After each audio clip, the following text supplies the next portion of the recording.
발표 시작하겠습니다. 이번에 발표할 논문은 Flow Matching for Generative Modeling입니다. 순서는 Introduction, Preliminaries 등 논문의 순서와 동일합니다. 먼저 Introduction입니다. Continuous Normalizing Flow는 Generative 모델입니다. 이전의 CNF, Continuous Normalizing Flow 방법들은 ODE 시뮬레이션이 포함돼서 아주 뉴메리컬한 계산을 많이 했어야 됐고요. 그 다음에 뉴메리컬한 시뮬레이션이 없는 방법에서는 적분을 해야 되는데 요상한 적분, 알 수 없는 적분, 그 다음에 그라디언트를 구할 때 바이어스 된 그라디언트를 구해야 되는 문제점이 있었습니다. 그래서 저자들은 플로우 매칭이라는 방법을 제안했는데 어떤 방법이냐면 시뮬레이션 뿌리한 방법입니다. 그리고 그들은 발견했습니다. 무엇을 발견했냐면 이 플로우 매칭을 디퓨전이랑 연관시켜서 하면은 디퓨전을 좀 차용해서 플로우 매칭 기법으로 학습을 하면은 더 로버스트하고 스테이블한 결과를 나타낸다고 합니다. 그 다음에 저자들은 Optimal Transport Displacement Interpolation이라는 방법을 제안했습니다. 먼저 기본적인 것부터 시작해 보겠습니다. Push Forward Operator 스타일에 대해 알아보겠습니다. X는 어떤 랜덤 베리어블 랜덤 벡터인데 PX라는 Probability Density를 따른다고 합시다. 이때 F라는 어떤 1대 매핑이 있을 때 F 스탑 PX, F가 P에 작동한 건데 이 매핑을 이렇게 정의를 합시다. 이것만 보면선 잘 모르겠고 사실 이거 보면은 어떤 게 무엇을 알 수 있냐면 X라는 확률 변수, 확률 벡터에 F라는 매핑을 씌운 다음에 그거에 probability density를 구한 꼴이 이거입니다. 그런 다음에 probability path에 대해 알아보겠습니다. RD는 데이터 스페이스, 그냥 스페이스라 보시면 되고 여기 X는 이 스페이스의 포인트라고 합시다. 이 probability density path란 거는 그냥 probability density를 모아둔 거고 0에서부터 1까지 모아둔 거고 probability density니까 당연히 적분하면 1이 되겠죠. 그래서 probability density를 0부터 1까지 정의해둔 그러한 함수라고 보시면 됩니다. 그래서 push forward operator와 probability path에 대해 알아봤습니다. 그 다음에 이제 time dependent vector field에 대해 알아보겠습니다. 이것도 비슷해요. 벡터 필드인데 타임에 디펜던트한 벡터 필드를 타임 디펜던트 벡터 필드라고 부릅니다. 이것을 이용해서 무엇을 할 것이냐? 어떤 플로우라는 것을 정의해 보겠습니다. 이 플로우라는 것은 어떤 매핑이에요. 이것도 시간에 따르고 그 어떤 포인트가 들어왔을 때 다른 포인트로 가는 매핑입니다. 이 플로우는 어떻게 기술되냐면 이것을 미분했을 때 벡터 필드 값을 갖도록 정의가 됩니다.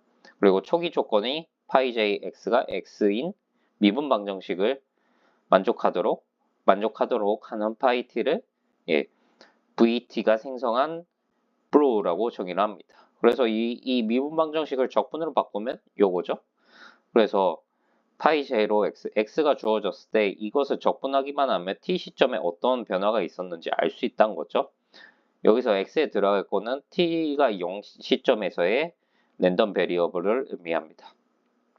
그래서 파이t 이거는 어떤 x에 대한 매핑이다. 그러니까 x가 t가 0일 때 있는데 이거 파이t를 이용하면 임의의 t는 0에서 1 사이까지 보낼 수 있다. 그걸 의미합니다. 그리고 이 파이t를 어떤 probability density에 push forward operator 씌웠을 때 pt가 나온다면 결국에는 vt가 파이t를 생성하는 거고 파이t가 이 pt라는 probability density path를 생성하기 때문에 vt가 probability path pt를 생성한다고 얘기합니다. 그래서 플로우에 대해까지 얘기해 봤고요. 플로우라는 거는 어떤 초기 조건이 x, 그러니까 시작점이 x인 랜덤 베리어블일 때 이거를 t 시점까지 옮기는 것인데 미분 방정식으로 표현된다. 그래서 Continuous Normalizing Flow는 뭘까요? Continuous Normalizing Flow는 이러한 미분 방정식, 그러니까 플로우를 정의할 건데 어떤 플로우냐? 내가 원하는 플로우는 일단 심플 디스트리뷰션, 뭐 웬만하면 가우시안에서 좀 어려운 분포, 데이터 분포로 가는 그런 매핑을 만들어내는 플로우를 생성하고 싶다. 그 플로우는 미분 방정식으로 표현되기 때문에 이 미분 방정식을 표현하는 코에피션트를 추정하는 식으로 학습을 하고 싶다. 이것을 Continuous Normalizing Flow라고 합니다. 그래서 Continuous Normalizing Flow는 뭔지 알아봤고요. 그러면 이거를 학습할 때 어떻게 할까요? 플로우 매칭이라는 기법을 이 저자가 소개하고 있습니다. 이 플로우 매칭 오브젝티브, 플로우 매칭에 대해 알아볼게요. 일단은 앞에서 봤듯이 이 미분 방정식을 구성하는 코에피션트를 구하는 게 목적이고, 이거를 어떻게 할 것이냐 좀 더 설명하기 전에 QX1을 어떤 데이터 디스트리뷰션의 덴서티라고 합시다. 그 다음에 이 QX1에 대해선 완전한 정보는 없겠죠. 대신에 데이터 샘플들이 나온다고 합시다. 그리고 PT라는 probability density 패스가 있는데 이것을 어떻게 정의할 것이냐. P0일 때는 간단한 디스트리뷰션이 P라고 하고 P1일 때는 우리가 알고 싶은 분포인 Q에 근사하는 분포라고 합시다. 그래서 만약에 어떤 벡터 필드와 그것으로 생성된 플로우가 존재해서 이 플로우가 만들어내는 probability 패스가 우리가 원하는 그러한 probability 패스일 때 패스라고 가정을 합시다. 자, 그러면 이러한 것이 있다고 하면은 결국 이 VT를 추정을 하면 되겠죠. 그래서 이 로스를 플로우 매칭 오브젝티브라고 해서 이렇게 VT라는 거 우리가 추정하고 싶다. 그래서 플로우 매칭 오브젝티브 이렇게 만들었어요. 근데 사실상 이거는 불가능합니다. 왜냐고 하면 VT에 대한 클로즈드 폼을 알 수가 없죠. 그리고 PT에 대한 정보도 없죠. 우리가 추정하려는 대상인데 그것에 대한 정보가 없죠. 그거 알면 사실 다 끝이죠. 그럼 어떻게 해야 될까요? 좀 인터랙터블한 거 말고 트랙터블한 걸 만들어야겠죠. 그래서 어떤 짓을 할 거냐면 데이터 샘플이 하나씩 있을 때마다 probability 패스가 아닌 conditional probability 패스를 만들 겁니다. 어떤 식이냐면 closed 폼을 갖게요. 이 probability 패스가 conditional probability 패스가 closed 폼을 갖게 하고 그 다음에 그것에 대응되는 conditional 벡터 필드를 만들 거예요. 그리고 이 벡터 필드 또한 closed 폼을 갖게. 그 다음에 여러 조건이 있겠지만 t가 0일 때는 simple distribution을 갖고 t가 1일 때는 x1을 중심으로 하는 어떤 분포를 갖게 합시다. 그러면 이거 다 closed 폼 갖고 다 알 수 있는 거고 어떤 미분 방정식을 세울 수도 있겠죠. 컨디셔널한 미분 방정식을 세우고 그것에 대해서 이제 추정을 하는 거예요. 어떻게 할 것이냐? 그것을 말하기 전에 이렇게 컨디셔널 프로버빌리티 패스를 만들었을 때 마지널 프로버빌리티 패스를 단순히 이렇게 익스펙테이션 형태로 만들어 줘요. 그러면 0일 때는 px를 갖겠고 우리가 모르는 분포 우리가 잘 알고 있는 분포 px가 되겠고 t가 1일 때는 모르는 분포 qx가 되겠죠. 그리고 마지널 벡터 필드라는 것을 이렇게 정의합시다. 뭔지 몰라요. 일단 정의를 합시다. 그러면 무슨 일이 벌어지냐고 하냐면 어떤 앞에서는 이제 우리가 아는 트랙터블한 그런 컨디셔널 프로버빌리티 패스는 컨디셔널 벡터 필드를 만들었어요. 즉 여기서는 컨디셔널 벡터 필드가 컨디셔널 프로버빌리티 패스를 만들죠. 그랬을 때 이것의 마지널 프로버빌리티 패스는 마지널 벡터 필드를 만든다라는 것을 이제 띠어럼으로 정리가 되어 있습니다. 그러니까 마지널 프로버빌리티 패스를 우리가 모르는 아주 어려운 프로버빌리티 패스라고 하면은 그것에 대응되는 마지널 벡터 필드도 사실 모르는데 그거를 알기 전에 좀 더 쉽게 만들 수 있는 컨디셔널 프로버빌리티 패스와 컨디셔널 벡터 필드를 만들어서 뭔가를 해보겠다는 얘기입니다. 근데 여전히 이러한 사실에도 불구하고 컨디셔널 프로버빌리티 패스를 만드는 컨디셔널 벡터 필드가 있을 때 그것에 대응되는 마지널 프로버빌티 패스를 마지널 벡터 필드가 만들지만 그럼에도 불구하고 마지널 프로버빌티 패스와 마지널 벡터 필드를 우리가 알 수 없습니다.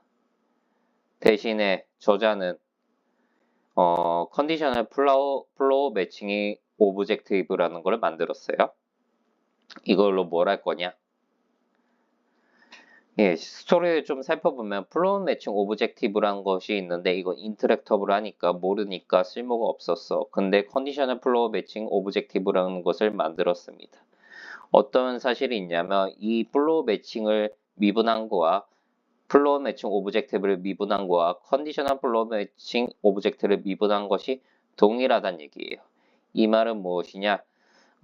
이 참값인 VTX 벡터 필드를 찾는 과정, 찾기에 최적화하는 과정과 컨디셔널 벡터 필드를 찾기 위한 과정이 찾기에 최적화하는 과정이 같다는 거죠.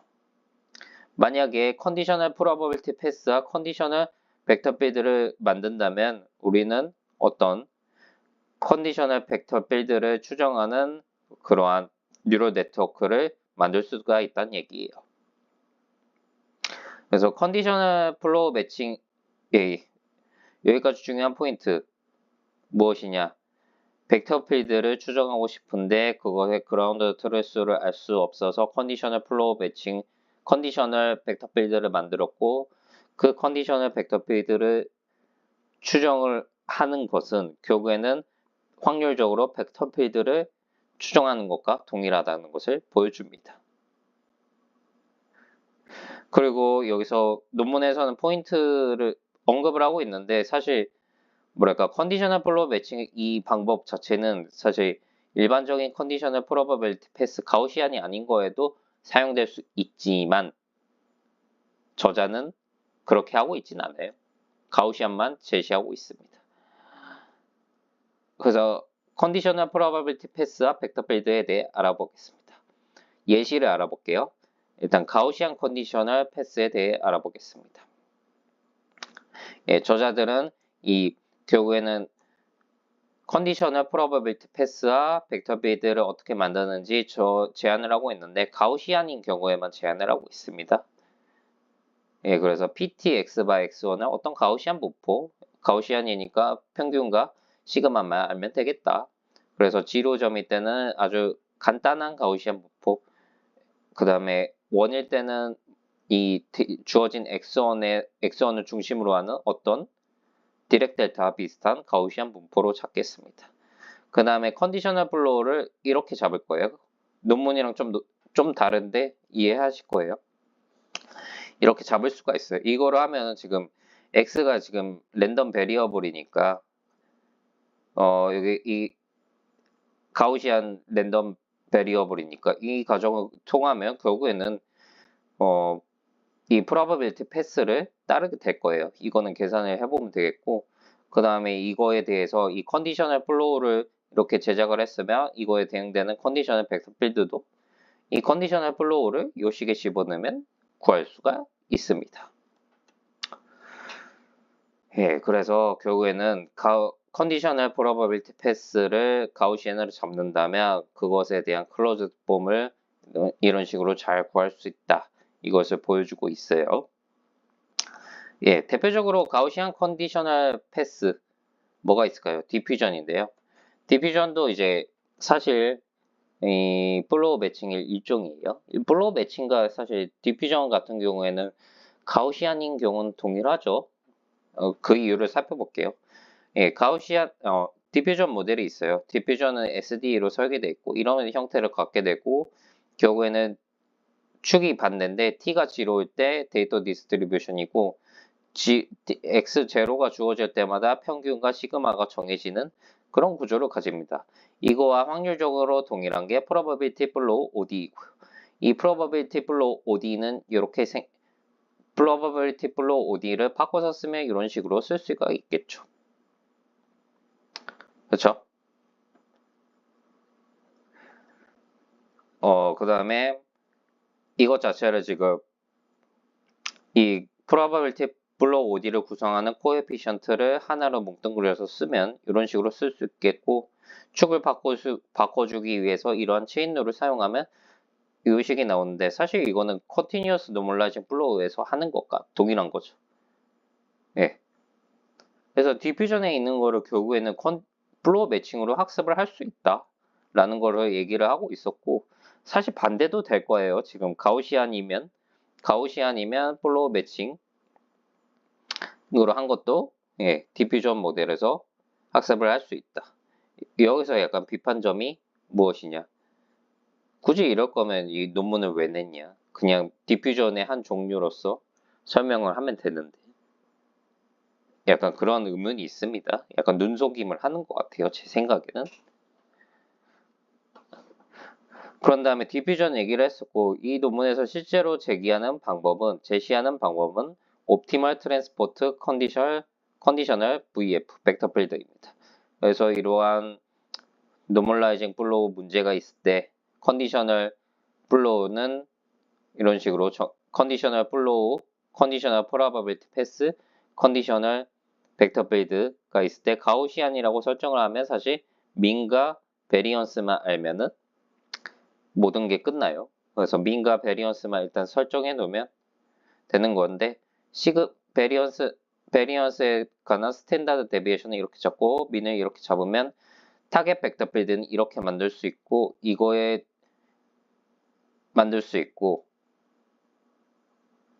대응되는 플로우도 이렇게 만들 수 있습니다. 그래서 이렇게 다 만들어낼 수 있고, 이것에 관한 컨디셔널 플로우 매칭 로스를 쓰면은 이런 식으로 만들 수 있습니다. 간단해요, 원리 자체는. 그래서 굳이 이렇게 만든 이유는 뭘까요? 약간 이 로스를 보면 느끼지만 약간 x0에서 x1으로 약간 직선으로 가는 느낌이죠. 그래서 이 저자가 얘기를 하고 있습니다. 사실 이것도 잘 모르겠지만 얘기를 하면은 컨디셔널 벡터 필드 같은 경우에는 t가 0일 때, 3분의 1일 때, 3분의 1일 때 뭔가 방향을 보면은 일정해요. 이 시작점에서부터 끝점으로 가는 게 일정하다. 그리고 디퓨전 패스에서 컨디셔널 스코어 펑션은 방향이 중구난방입니다. 그래서 더 학습이 잘 된다고 주장을 하고 있고, 피겨 3에서는 옵티멀 트랜스포트 컨디셔널 트레젝토리는 이제 이 점에서 추정하는 점으로, 만들고자 하는 점으로 한 방에 직선으로 가지만 디퓨전을 벗어날 수도 있다 라는 것을 보여줍니다. 그래서 실험입니다. 이 실험에서는 무엇을 말하느냐, 그냥 플로우 매칭 with 옵티멀 트랜스포트가 더 좋다. 그리고 디퓨전 모델이 있을 때 아까 말씀드렸지만 가우시안 패스이기 때문에 플로우 매칭 기법을 활용해서 학습을 할 수 있다, 이렇게 얘기했는데, 디퓨전 같은 경우에 플로우 매칭으로 가지고 와서 학습을 하면 더 성능이 좋아졌다. 디퓨전 모델들보다 성능이 좋다. 오른쪽에서는 프리딕티브 모델보다 성능이 좋을 수 있다라는 것을 보여줍니다. 여기 왼쪽에 근데 모든 디퓨전 모델을 사용한 건 아니기 때문에 모든 디퓨전 모델보다 좋다고는 얘기 못 하겠죠. 잘 되는 것만 가져왔을 수도 있으니까. 그 다음 그림은 무엇을 의미하느냐, 여기 볼까요? 어떤 솔루션에 대한 에러를 봤을 때 OT, Probable Flow Matching OT가 가장 에러가 적었고, 플로우 매칭과 디퓨전을 같이 했을 때 그 다음에 스코어 매칭 했을 때 그 다음이었다. 여기 이 그림들을 보면은 여기서는 플로우 매칭이 플로우 매칭이 샘플러와 상관없이 좀 더 빠르게 실제 데이터를 생성함에 있어서 좀 더 적은 NFE를 가져도 됐다는 것을 보여주고 있습니다. 이 그림들 같은 경우에는 플로우 매칭이 얼마나 빠르게 생성하냐, 그리고 생성하냐를 보여주고 있고, 이 밑에도 마찬가지입니다. 여기서 의미하는 거는 이제 학습이 얼마나 더 빨리 되냐인데, 플로우 매칭 OT가 좀 더 빠르다는 것을 알 수 있었습니다. 그래서 결론은 그래서 제 발표는 여기까지 하겠고요. 약간 비판점이라고 하면 사실 여기서 플로우 매칭이라 해놓고 어떠한 의미의 뭐랄까 프로버빌리티 패스에 대해서 그것을 생성하는 어떠한 것을 만들 수 있다고 했는데 사실 가우시안 프로버빌리티 패스만 제시하고 있죠. 근데 가우시안 프로버빌리티 패스는 디퓨전에서 가져온 거라 볼 수 있겠고 그 다음에 디퓨전 거를 플로우 매칭으로 가져와서 학습이 하면 더 잘 된다고 했는데 사실 그런 말을 하려면 이 세상에 있는 모든 디퓨전 모델을 가지고 그 실험을 했던 거 아니면 수학적으로 증명을 했어야 됐는데 그러진 않고 있어서 약간 섣부르게 결론 내리긴 힘들 것 같습니다. 그리고 이 플로우 매칭 로스를 살펴보면 옵티멀 트랜스포트 컨디셔널 벡터 비드의 이 로스를 살펴보면 이 시그마 민을 0으로 하면은 사실 x1 빼기 x0가 돼요. 사실 프리딕티브 모델처럼 되죠. 우리가 입력으로 넣는 x0가 있을 때 추정하는 x1이 있고 그것의 둘의 차이를 직접적으로 구하는 거기 때문에 사실 시그마 민이 0이면 그냥 제너레이티브 모델이긴 한데 결국 프리딕티브 모델이에요. 그래서 결국에는 잘 될 수밖에 없는 그러한 예시를 만들어내지 않았을까? 라는 생각이 듭니다. 그리고 만약에 이게 생성하는 뭐랄까, 제너레이티브 모델로서 생성을 잘함으로써 성능이 높다는 것을 보이려면 또 다른 학습 방법인 디퓨전으로 끌고 가서 스코어 매칭으로 구했어야 좀 의미가 있지 않을까 생각을 합니다. 제가 계속 비판을 하는 것 같은데 사실 이거는 지금 이 논문만으로 봤을 때는 디퓨전이랑 별 다를 게 없다라는 생각밖에 안 드네요. 그리고 그렇습니다. 일단은 이번 발표 여기까지 하겠습니다.